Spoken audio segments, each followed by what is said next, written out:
Hi friends, അസ്സലാമു അലൈക്കും. ബിസ്മിക്ക് ചാനലോട്ട് എല്ലാവർക്കും സ്വാഗതം. ഇന്ന് നമ്മൾ നേന്ത്രപ്പഴവും തേങ്ങയും വെച്ചിട്ടുള്ള ഒരു അടിപൊളി പലഹാരത്തിൻ്റെ റെസിപ്പിയാണ് ചെയ്യുന്നത്.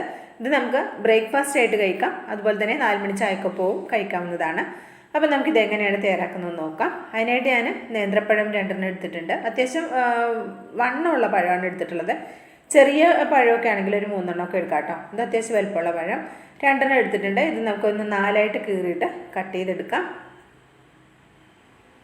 നല്ല ഹെൽത്തി ആയിട്ടുള്ള, നല്ല ടേസ്റ്റി ആയിട്ടുള്ള, വളരെ സിമ്പിളായിട്ട് ചെയ്തെടുക്കാവുന്ന നല്ലൊരു അടിപൊളി പലഹാരമാണ്. ഇത് കുട്ടികൾക്ക് സ്കൂൾക്ക് 10 മണിക്ക് സ്നാക്കായിട്ട് കൊടുത്തയക്കാനും ഒക്കെ പറ്റും കേട്ടോ. നല്ല ഹെൽത്തി ആയിട്ടുള്ളൊരു പലഹാരം കൂടിയാണ്.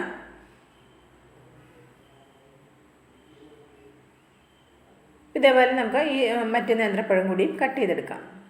ഇപ്പോൾ 2 ഞാൻ കട്ട് ചെയ്തെടുത്തിട്ടുണ്ട്. ഇതിവിടെ നീക്കി വെക്കാം. ഇതേപോലെ ഒരു പാത്രം അടുപ്പത്ത് വെച്ച് കൊടുത്തിട്ടുണ്ട്. ഇതിലേക്ക് ഞാൻ 1 ടീസ്പൂൺ നെയ്യ് ചേർത്ത് കൊടുത്തിട്ടുണ്ട്. ഞാൻ ഡാൽഡയാണ് കേട്ടോ എടുത്തിട്ടുള്ളത്. നിങ്ങൾക്ക് പശു നെയ്യോ എന്താ പറയുക RKG അതൊക്കെ ഉണ്ടെങ്കിൽ അതായാലും കുറച്ചുകൂടി ടേസ്റ്റ് കൊടുക്കും. ഇതിലേക്ക് കുറച്ച് കാഷ്യൂനട്ട് എടുത്തിട്ടുണ്ട്. ഇതിനൊന്നും കറക്റ്റ് അളവില്ല, നമ്മുടെ കയ്യിലുള്ളതിനനുസരിച്ച് ചേർത്ത് കൊടുക്കുക. അതുപോലെ തന്നെ 5-6 ബദാമും ഒന്ന് കട്ട് ചെയ്തെടുത്തിട്ടുണ്ട്. ഇത് രണ്ടും കൂടി ഒന്ന് ജസ്റ്റ് ഒന്ന് വറുത്തെടുക്കാം. ഒരുപാട് കറുത്ത് പോകുമൊന്നും വേണ്ട, ജസ്റ്റ് ഒന്ന് വറുത്തെടുത്താൽ മാത്രം മതിയാകും. ഇപ്പോൾ എൻ്റെ സൗണ്ടിന് ചെറിയൊരു വ്യത്യാസമുണ്ട്. അപ്പോൾ എനിക്ക് അത്യാവശ്യം തൊണ്ടവേദനയും തൊണ്ടയടപ്പൊക്കെ ഉണ്ട് കേട്ടോ, ജലദോഷമൊക്കെ ഉണ്ട്. അതാണ് സൗണ്ടിന് ചെറിയൊരു മാറ്റം വന്നിട്ടുള്ളത്. ഇനിതാ ഇതിലേക്ക് ഈത്തപ്പഴമാണ് എടുത്തിട്ടുള്ളത്. ഈത്തപ്പഴം ഞാനൊരു 7 ഈത്തപ്പഴം എടുത്തിട്ടുണ്ടായിരുന്നു. എടുത്തിട്ടൊന്ന് ചെറുതായിട്ടൊന്ന് കട്ട് ചെയ്തെടുത്തതാണ്. അതുകൂടി ഇതിലേക്ക് ഇട്ടിട്ട് ഒന്ന് മൂത്ത് വന്നിട്ടുണ്ട്. ജസ്റ്റ് ഒന്ന് സോഫ്റ്റായി വന്നിട്ടുണ്ട് ഈത്തപ്പഴം. ഇതെല്ലാം ചെയ്യേണ്ടത് ഒരു മീഡിയം ഫ്ലെയിമിൽ നിന്ന് ഒരല്പം കുറച്ച് വെച്ചിട്ടാണ് ചെയ്യേണ്ടത്. ഇനി ഇതിലേക്ക് നമ്മൾ എടുത്തു വെച്ചിട്ടുള്ള 1/4 കപ്പ് തേങ്ങയാണ് എടുത്ത് വെച്ചിട്ടുണ്ടായിരുന്നത്. ഫ്രഷായിട്ട് ചെറുകി എടുത്തിട്ടുള്ള തേങ്ങ അതുകൂടെ ചേർത്തിട്ട് തേങ്ങയൊന്ന് ചൂടാവുന്നത് വരെ ഒന്ന് വറുത്തെടുക്കാം. തേങ്ങയൊന്ന് ചുവന്ന് അങ്ങനെ പോകേണ്ട ആവശ്യമില്ല. ഇതേപോലെ ഒന്ന് ചെറുതായിട്ടൊന്ന് ചൂട് പിടിച്ചൊന്ന് ജസ്റ്റ് ഒരു തേങ്ങയുടെ ചെറിയൊരു മണം വരുമല്ലോ, അതുവരെ ഒന്ന് ആക്കിയെടുത്താൽ മതി. എന്നിട്ട് ഇത് നമുക്ക് ഫ്ലെയിം ഓഫ് ആക്കിയിട്ട് പാത്രത്തിലേക്ക് കോരിയെടുക്കാം. ഞാൻ ഇതേ പാത്രത്തിൽ തന്നെയാണ് ബാക്കിയുള്ള കാര്യങ്ങളും ചെയ്തെടുക്കുന്നത്. അപ്പോൾ അതേ പാത്രത്തിലേക്ക് തന്നെ ഞാൻ 1 ടീസ്പൂൺ നെയ്യ് കൂടെ ചേർത്ത് കൊടുത്തിട്ടുണ്ട്. ഈ നെയ്യ് കൂടെ ചേർത്തിട്ട് അതൊന്ന് മെൽറ്റായി വരുന്ന സമയത്ത് നമ്മൾ കട്ട് ചെയ്ത് വെച്ചിട്ടുള്ള നേന്ത്രപ്പഴം ഇതിലേക്ക് ഇട്ട് കൊടുക്കുക. എന്നിട്ട് ഇത് നമുക്കൊരു മീഡിയം ഫ്ലെയിമിൽ വെച്ചിട്ട് ഇതൊന്ന് നന്നായിട്ടൊന്ന് വാട്ടിയെടുക്കാം. ചെറിയൊരു ബ്രൗൺ കളറൊക്കെ വരുന്നത് വരെ ഒന്ന് വാട്ടിയെടുക്കാം. അപ്പോൾ ഇതേപോലെ ഒന്ന് ചെറിയൊരു ബ്രൗൺ കളറായി വന്നിട്ടുണ്ട്. ഇത്രയും മതി. ഇനി ഇതിലേക്ക് ഞാൻ 1 ടേബിൾ സ്പൂൺ ശർക്കരയാണ്, ഒരു ഉണ്ട ശർക്കരയുടെ പകുതി എടുത്തിട്ട് ഒന്ന് കുത്തി ഉടച്ചതാണ് കേട്ടോ. അപ്പോൾ ഇത് ഞാൻ 2 ടേബിൾ സ്പൂൺ ഉണ്ട്, മുഴുവനും ചേർത്ത് കൊടുക്കുന്നില്ല. 1 ടേബിൾ സ്പൂണോളം ഞാൻ ഇതിലേക്ക് ചേർത്ത് കൊടുത്തിട്ടുള്ളൂ. പഴത്തിന് അത്യാവശ്യം മധുരമുണ്ട്, ഈത്തപ്പഴം മധുരമുണ്ട്. ഈ ശർക്കര നിങ്ങൾക്ക് ഓപ്ഷണലാണ്, വേണമെന്നുണ്ടെങ്കിൽ ചേർത്ത് കൊടുക്കാം. മധുരം കൂടുതൽ കുറച്ചുകൂടി വേണമെന്നുണ്ടെങ്കിൽ ചേർത്ത് കൊടുക്കാം.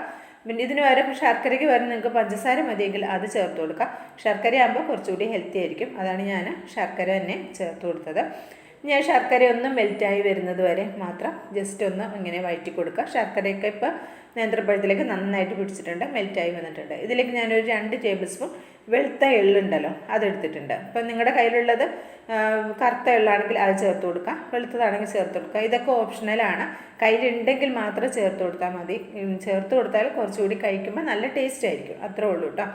ഇതിലേക്ക് നമ്മൾ നേരത്തെ വറുത്ത് വെച്ചിട്ടുള്ള അണ്ടിപ്പരിപ്പും അതുപോലെ തന്നെ ബദാമും തേങ്ങയൊക്കെ ഇല്ലേ അതും കൂടി ഇതിലേക്ക് ഇട്ടിട്ട് ഒന്ന് നന്നായിട്ടൊന്ന് മിക്സ് ചെയ്തെടുക്കാം. അപ്പോൾ നമ്മുടെ ശർക്കര ചേർത്തതിൻ്റെ ആ മധുരമൊക്കെ ഇതിലേക്ക് പിടിക്കുന്ന രീതിയിൽ നന്നായിട്ട് ഇതെല്ലാം പാടെ ലോ ഫ്ലെയിമിൽ വെച്ചിട്ടൊന്ന് മിക്സ് ചെയ്തെടുക്കാം. വളരെ സിമ്പിളായിട്ട് നമുക്ക് ചെയ്തെടുക്കാവുന്ന, എന്നാൽ നല്ല ഹെൽത്തി ആയിട്ടുള്ള നല്ലൊരു അടിപൊളി ബ്രേക്ക്ഫാസ്റ്റ് ആയിട്ടും അതുപോലെ തന്നെ ഇത് 4 മണി ചായക്കൊപ്പവും കഴിക്കാവുന്നതാണ്. ഒരു ഗസ്റ്റൊക്കെ വരുന്ന സമയത്തും ഇങ്ങനെയൊക്കെ നമുക്ക് ചായക്കൊപ്പം തയ്യാറാക്കി കൊടുത്തു കഴിഞ്ഞാൽ അവർക്കും നല്ല ഇഷ്ടമാവും, ഹെൽത്തിയുമാണല്ലോ. ഇതിലേക്ക് ഫ്ലേവറിന് വേണ്ടിയിട്ട് ഒരു 1/2 ടീസ്പൂൺ ഏലക്ക പൊടിച്ചത്, പഞ്ചസാര ഏലക്കയും കൂടി പൊടിച്ച് വെച്ചിട്ടുള്ളതാണ്, അതൊരു 1/2 ടീസ്പൂൺ ചേർത്ത് കൊടുക്കുന്നുണ്ട്. നിങ്ങൾക്ക് ഇതിന് ഫ്ലേവർ വേണമെന്നുണ്ടെങ്കിൽ മാത്രം ചേർത്ത് കൊടുത്താൽ മതി, ഇല്ലെങ്കിൽ ഫ്ലേവറൊന്നും ഇല്ലെങ്കിലും ഒരു കുഴപ്പമില്ല. ഇന്ന് ജസ്റ്റ് ഇതെല്ലാം ഒന്ന് മിക്സ് ചെയ്ത് ഒന്നിങ്ങനെ ഒന്ന് തട്ടിപ്പൊത്തി വയ്ക്കുക. ഒരു 10-15 സെക്കൻഡ് ഒന്ന് വെച്ചാൽ മതി. അതിനുശേഷം ലോ ഫ്ലെയിമിൽ തന്നെയാണ്, നമുക്ക് വേണമെന്നുണ്ടെങ്കിൽ അടച്ചു വയ്ക്കാം. എന്നിട്ട് ഇത് നമുക്ക് ഒരു 15 സെക്കൻഡൊക്കെ വെച്ചതിന് ശേഷം നമുക്കിത് ഒന്നുകൂടി ഒന്ന് മിക്സ് ചെയ്തിട്ട് സെർവ് ചെയ്യുന്നൊരു പാത്രത്തിലേക്ക് മാറ്റാവുന്നതാണ്. ഇങ്ങനെ വളരെ സിമ്പിളായിട്ട് ചെയ്തെടുക്കാവുന്ന നല്ല ടേസ്റ്റിയും ഹെൽത്തിയും ആയിട്ടുള്ള ഒരു അടിപൊളി പലഹാരമാണ്. ഇഷ്ടമായിട്ടുണ്ടെങ്കിൽ ട്രൈ ചെയ്ത് നോക്കണം. അഭിപ്രായം അറിയിക്കാനും മറക്കരുത്. പിന്നെ നമ്മുടെ ബിസ്മി കിച്ചൻ യൂട്യൂബ് ചാനൽ സബ്സ്ക്രൈബ് ചെയ്ത് കാണുന്ന എൻ്റെ എല്ലാ കൂട്ടുകാരും ഒന്ന് സബ്സ്ക്രൈബ് ചെയ്തിട്ട് അടുത്ത് വരുന്ന ബെല്ലൈക്കൺ ഒന്ന് എനേബിൾ ചെയ്ത് വെക്കാൻ മറക്കരുത്. ബെല്ലൈക്കൺ ഒന്ന് എനേബിൾ ചെയ്ത് വെക്കുന്ന സമയത്ത് ഓൾ എന്ന ഓപ്ഷൻ വരും. ആ ഓപ്ഷൻ സ്വീകരിച്ചെങ്കിൽ മാത്രമേ നമ്മളിടുന്ന വീഡിയോസിൻ്റെ എല്ലാ വീഡിയോസിൻ്റെയും നോട്ടിഫിക്കേഷൻ നിങ്ങളിലേക്ക് കറക്റ്റായിട്ട് എത്തുള്ളൂ. അപ്പോൾ ഇൻഷാ അല്ലാഹ് അടുത്ത നല്ലൊരു അടിപൊളി വീഡിയോ ആയിട്ട് വരുന്നവരേക്കും എല്ലാവർക്കും നന്ദി, നമസ്കാരം.